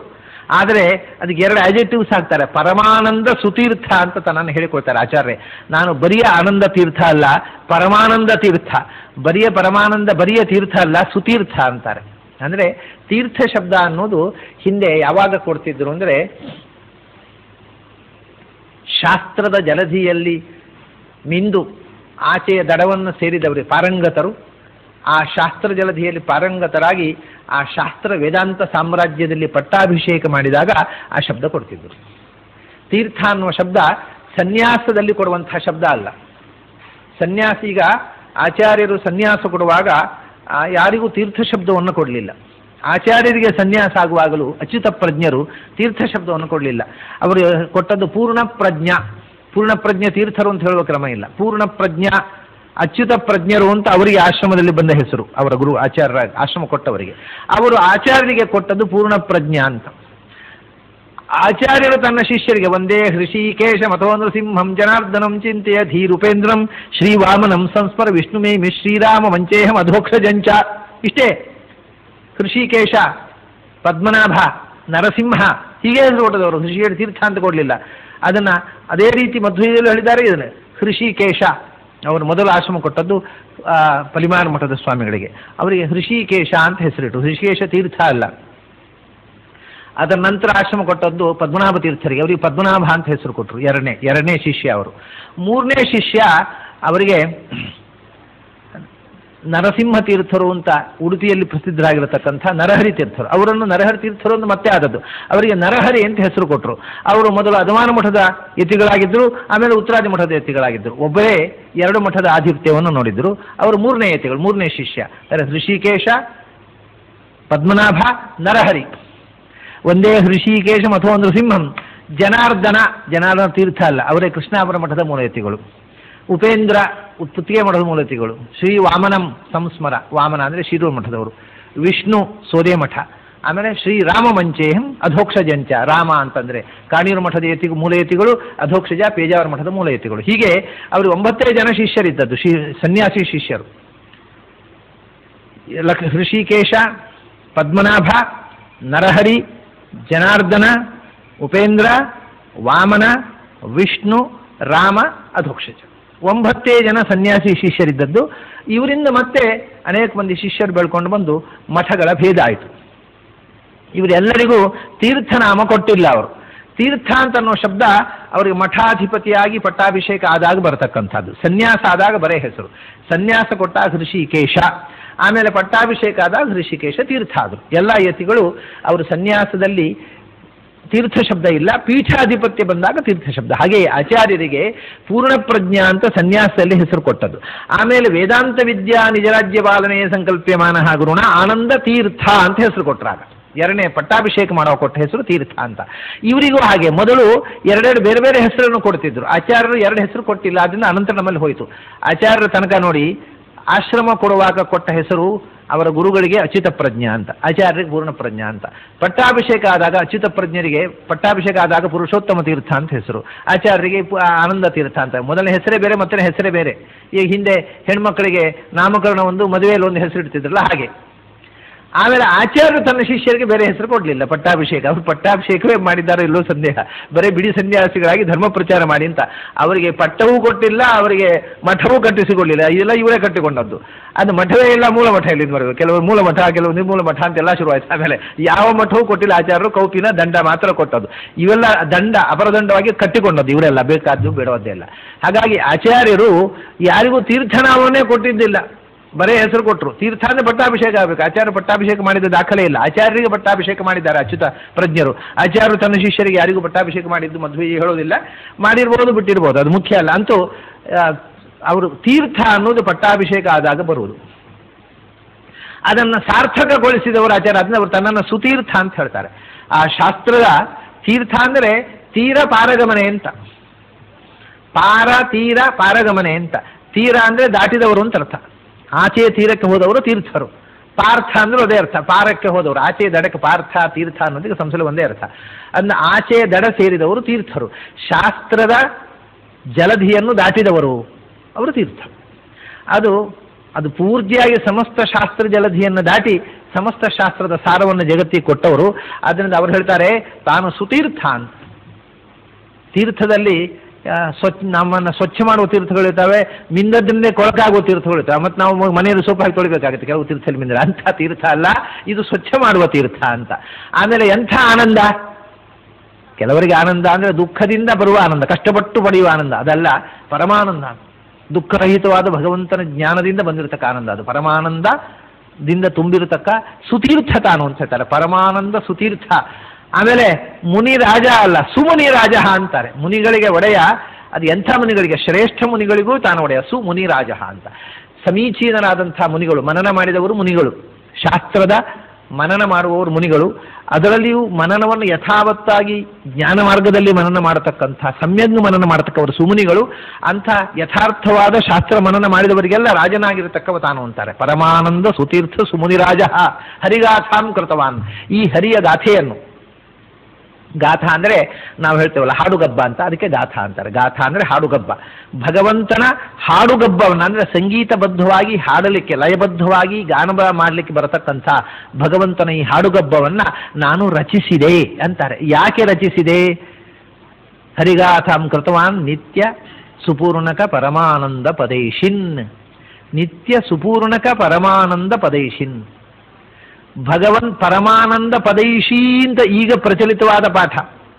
ಪರಮಾನಂದ ಪದೈಷಿ ಅಂತ, ಪರಮ ಆನಂದ ರೂಪವಾಗಿರತಕ್ಕ ಭಗವಂತನ ವೈಕುಂಠ ಪದವಿಯನ್ನು ಬಯಸಿ ನಾನು ಬರದೆ ಅಂತ. ಆಚಾರ್ಯ ವೈಕುಂಠವನ್ನು ಯಾಕೆ ಬಯಸಬೇಕು?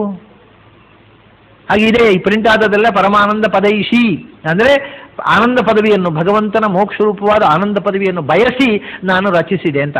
ಆಚಾರ್ಯರ ವಚನಕ್ಕೆ ವಿರುದ್ಧ ಅದು. ಯಾಕೆಂದರೆ ಆಚಾರ್ಯ ಅನುವ್ಯಾಖ್ಯಾನ ಹೇಳ್ತಾರೆ, ಏಕಾಂತಾನಾಂ ನ ಕಸ್ಸಿಚಿದರ್ಥೇ ನಾರಾಯಣೋ ದೇವ ಸರ್ವಮನ್ಯ ತದರ್ಥಕಂ. ಏಕಾಂತಾನಾಂ ನ ಕಸ್ಸಿಚಿದರ್ಥೇ ನಾರಾಯಣೋ ದೇವ. ಏಕಾಂತ ಭಕ್ತರಿಗೆ ಭಗವಂತನು ಇನ್ಯಾವುದಕ್ಕೋಸ್ಕರವೂ ಅಲ್ಲ. ಅವರು ಭಗವಂತನನ್ನು ಪ್ರೀತಿಸುವುದು ಮೋಕ್ಷಕ್ಕೋಸ್ಕರವೂ ಅಲ್ಲ. ಮೋಕ್ಷವನ್ನು ಅವರು ಬಯಸುವುದಿಲ್ಲ, ಅವರು ಭಗವಂತನನ್ನು ಮಾತ್ರ ಬಯಸ್ತಾರೆ ಅಂತ. ಹಾಗಿರುವಾಗ ನಾನು ಮೋಕ್ಷವನ್ನು ಬಯಸಿ ಈ ಗ್ರಂಥವನ್ನು ರಚಿಸಿದೆ ಅಂತ ಮಾಡಿದರೆ ಪ್ರಚಲಿತ ಪಾಠ ಎಷ್ಟು ಅಸಂಗತ. ಆಚಾರ್ಯರಿಗೆ ಮೋಕ್ಷದ ಆಸೆ ಇದೆ, ಆ ಮೋಕ್ಷದ ಬಯಕೆಯನ್ನು ಬರೆದ್ರು ಅಂತ. ಆದರೆ ಋಷಿಯಸ್ತಿತ್ತರ ಪಾಠ ಮಾಡಿದ ಮೇಲೆ ಈ ಸಂಶಯ ಪರಿಹಾರ ಆಯಿತು. ಪರಮಾನಂದ ಪದೈಶಿನ್ ಅಂದರೆ ಮೋಕ್ಷವನ್ನು ಬಯಸುವವನೇ ನಿನಗಾಗಿ ಬರದೆ ಅಂತಾರೆ. ಪಶೇದೈಶಿನ್ ಸಂಬೋಧನೆ, ಪದೈಶಿ ಅಲ್ಲ. ಆ ಶಿ ಅನ್ನೋದನ್ನು ಶಿನ್ ಅಂತ ಒಂದು ಅಕ್ಷರ ಹೆಚ್ಚಿ ಇರುವಂತಹ ಪ್ರಾಚೀನ ಪಾಠ ಒಂದು ಹೊಸ ಸಿದ್ಧಾಂತವನ್ನೇ ತೆರೆದೇ ಉಂಟು. ಎಂಥ ಪರಮಾನಂದ? ನಿತ್ಯ ಸುಪೂರ್ಣಕ ಪರಮಾನಂದ ಪದೇಶಿನ್. ನಿತ್ಯವೂ ಪೂರ್ಣವೂ ಆದ ಪರಮಾನಂದ. ಯಾಕೆಂದರೆ ಇಲ್ಲಿ ಇರತಕ್ಕಂಥ ಆನಂದ ಅದು ನಿತ್ಯ ಅಲ್ಲ, ಅನಿತ್ಯ, ಸ್ವರೂಪಭೂತವಾದ ಆನಂದ. ಮತ್ತು ಅವನವನ ಯೋಗ್ಯತೆಗೆ ಪೂರ್ಣ ಪ್ರಮಾಣದ ಆನಂದ ಅಲ್ಲ. ನಮಗೆ ಆನಂದದ ಯೋಗ್ಯತೆ ಎಷ್ಟೋ, ನಾವು ಪಡೆಯುವ ಆನಂದ ಎಷ್ಟೋ, ಇಲ್ಲಿ ಅದಕ್ಕೂ ಏನು ತಾಳಿಗಂಟಿಲ್ಲ. ನಿಜವಾದಂಥ ಮೋಕ್ಷದಲ್ಲಿ ಅವನ ಸ್ವರೂಪಕ್ಕೆ ಎಷ್ಟು ಆನಂದ ವಿಹಿತವೋ ಅಷ್ಟು ಪೂರ್ಣ ಪ್ರಮಾಣದಲ್ಲಿ ಪಡೆಯತಕ್ಕಂಥದ್ದು. ಆದ್ದರಿಂದ ನಿತ್ಯ ಸುಪೂರ್ಣಕ ಪರಮಾನಂದ ಅಂದರೆ ಪರಿಪೂರ್ಣವಾದ ಆನಂದ ಅಂತಂದರೆ ಮೋಕ್ಷದಲ್ಲಿ ನಾವು ಅನುಭವಿಸ್ತಕ್ಕಂಥ ಆನಂದ. ಅಂಥ ಪದ ಅಂತಂದರೆ ಮೋಕ್ಷ. ಅದನ್ನು ಏಷಿ ಅಂದರೆ ಬಯಸುವವ. ಆನಂದ ಸ್ವರೂಪವಾದ ಮೋಕ್ಷವನ್ನು ಬಯಸುವವನೇ ನಿನಗೆ ಮೋಕ್ಷದ ಬಯಕೆ ಇದ್ದರೆ ಅದನ್ನು ಈಡೇರಿಸಿಕೋ ಅಂತ ಅನ್ನೋದಕ್ಕೋಸ್ಕರ ನಾನು ಭಗವಂತನ ಸ್ತೋತ್ರವನ್ನು ಬರೆದಿದ್ದೇನೆ. ಅರ್ಥಾತ್ ಇದು ಮೋಕ್ಷ ಸಾಧನವಾಗಿರತಕ್ಕಂಥ ಸ್ತೋತ್ರ. ಇದರಿಂದ ನೀನು ಭಗವಂತನ ಅನುಸಂಧಾನ ಮಾಡಿ ನೀನು ಮೋಕ್ಷದ ದಾರಿಯಲ್ಲಿ ಮುಂದುವರಿಯಬಹುದು ಅಂತ ನಮಗೆ ಮಾರ್ಗದರ್ಶನ ಹೊರತು ಆಚಾರ್ಯರು ನನಗೆ ಮೋಕ್ಷ ಸಿಗಲಿ ಅಂತ ಸ್ತೋತ್ರ ಮಾಡಿದೆ ಅನ್ನೋ ಅರ್ಥ ತೀರಾ ಅಸಂಗತವಾದ ಅರ್ಥ. ಅದನ್ನ ಪ್ರಚಲಿತ ಪಾಠವನ್ನು ನಾವು ಎಷ್ಟು ಬೇಗ ಕೈಬಿಟ್ರೆ ಅಷ್ಟು ಕ್ಷೇಮ. ಅದು ಆಚಾರ್ಯರ ಅನುಸಂಧಾನಕ್ಕೆ ಆಚಾರ್ಯರ ಸಿದ್ಧಾಂತಕ್ಕೆ ವಿರುದ್ಧವಾಗಿರತಕ್ಕಂಥ ಪಾಠ ಈಗ ಮುದ್ರಣವಾಗಿದೆ. ಋಷಿಕೇಶ ತೀರ್ಥರು ಸ್ಪಷ್ಟವಾಗಿ ಪದೈಶಿನ್ ಮೋಕ್ಷವನ್ನು ಬಯಸುವ ನಿನಗೋಸ್ಕರ ನಾನು ಇದನ್ನು ರಚನೆ ಮಾಡಿದೆ ಅಂತ. ಹೀಗೆ 18 ಪದ್ಯಗಳಿಂದ ಭಗವಂತ ಅಷ್ಟಾದಶ ಅನ್ನೋದು ಬಹಳ 16 ಕಲೆಗಳಿಂದ ಕೂಡಿರುವ 17ನೆಯವಳು ಪ್ರಕೃತಿಯನ್ನು ಕೂಡಿರತಕ್ಕ 18ನೆಯವ ಭಗವಂತ. ಹಾಗೆ ಭಗವಂತನ ಪರಮ ಮುಖ್ಯ ಸ್ವರೂಪವನ್ನು 18 ಪದ್ಯಗಳಿಂದ ವರ್ಣನೆ ಮಾಡಿ 19ನೇ ಪದ್ಯದಲ್ಲಿ ಕೊಲಫೋನ್ ತಾನು ಇದನ್ನು ಯಾಕೆ ಮಾಡಿದೆ ಎನ್ನುವ ಫಲಶ್ರುತಿಯ ಜೊತೆಗೆ ಈ ಸ್ತೋತ್ರವನ್ನು 18 ಪದ್ಯಗಳ ಸ್ತೋತ್ರವೇ ಇದು. ದ್ವಾದಶ ಸ್ತೋತ್ರದಲ್ಲೇ ಇಷ್ಟು 18 ಪದ್ಯಗಳ ಸ್ತೋತ್ರ ಇನ್ನೊಂದಿಲ್ಲ. ದ್ವಾದಶ ಸ್ತೋತ್ರದಲ್ಲೇ ದೊಡ್ಡ ಸ್ತೋತ್ರ ಇದು ಒಂದು ದೃಷ್ಟಿಯಿಂದ. ಇಷ್ಟು ಪದ್ಯ ಸಂಖ್ಯೆಯಲ್ಲಿ 18 ಪದ್ಯಗಳಲ್ಲಿ ಭಗವಂತನ ವರ್ಣನೆಯನ್ನು ಮಾಡಿ ಅದರಲ್ಲಿ ಒಂದು ವಿಚಿತ್ರವಾಗಿದೆ. 18 ಅಲ್ಲಿ 11 7 ವಿಭಾಗ ಮಾಡ್ತಾರೆ ಆಚಾರ್ಯರು. ಅವರಿಗೆ ಅವರು ಮಹಾಭಾರತ ಯುದ್ಧದ್ದು ಮರೆತು ಹೋಗೋದೇ ಇಲ್ಲ. ಏನು ಮಾಡಿದ್ರು 11 7 7 11 7ರಲ್ಲಿ ಭಗವಂತನ ಸ್ವರೂಪದ ವರ್ಣನೆ, 11ರಲ್ಲಿ ಭಗವಂತನ ಅಂಗದ ವರ್ಣನೆ ಇದೆ. ಇದರಲ್ಲಿ ಈ 7 11 ಅನ್ನೋ ಸಂಖ್ಯೆಯನ್ನು ಬಿಡದೆ ವಿಭಾಗ ಮಾಡಿ 18ಕ್ಕೆ 7 11. ಮೊದಲು ನಾವು ನಿನ್ನೆ ನೋಡಿದ 7 ಅದು ಭಗವಂತನ ಸಮಷ್ಟಿಯಾದ ಗುಣಗಳ ವರ್ಣನೆ. ಇವತ್ತು ನೋಡಿದ 11 ಮಂತ್ರಗಳಲ್ಲಿ ಭಗವಂತನ ಅಂಗಾಂಗದ ವರ್ಣನೆ.